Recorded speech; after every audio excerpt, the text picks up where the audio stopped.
Hey, Coach Janetta here for a little Thursday teaching for you. So I want to talk about your nervous system. It is made up of two parts. You have your autonomic nervous system and you have your peripheral nervous system. Peripheral, we can't really do much about. It functions well on its own. So we're going to focus on the autonomic nervous system. It's made up of two parts as well. We have the sympathetic nervous system and the parasympathetic nervous system, and they function in this beautiful flow that they need each other. One of them is not good or bad. One of them is not better than the other. We need both of them. One of them, the sympathetic nervous system, is like the body's accelerator. It functions and makes things move quickly. It makes us jump into action. It responds to stress. It's part of the fight or flight.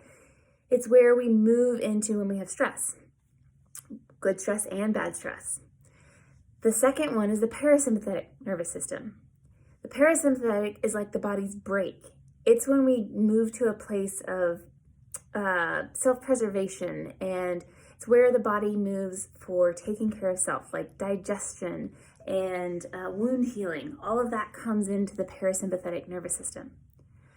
You can actually affect your autonomic nervous system. You can affect whether you're in sympathetic or parasympathetic by your breath. When you inhale, you trigger sympathetic, and when you exhale, you trigger parasympathetic. The thing you need to remember is that the body doesn't know the difference between good stress and bad stress. It doesn't know the difference between challenge and threat. So it's going to respond the same way. So we have to learn the difference and how to function well with the both of them. How we live in a world full of sympathetic stress, and we're going to try to pull ourselves into parasympathetic.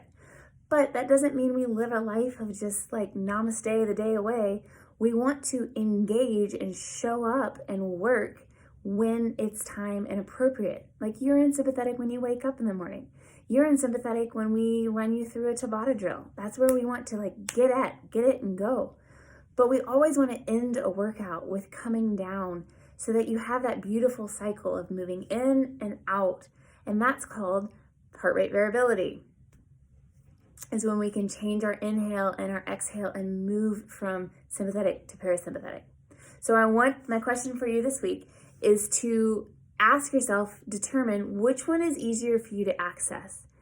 Can you move into rest and digest and finding the break pretty easily?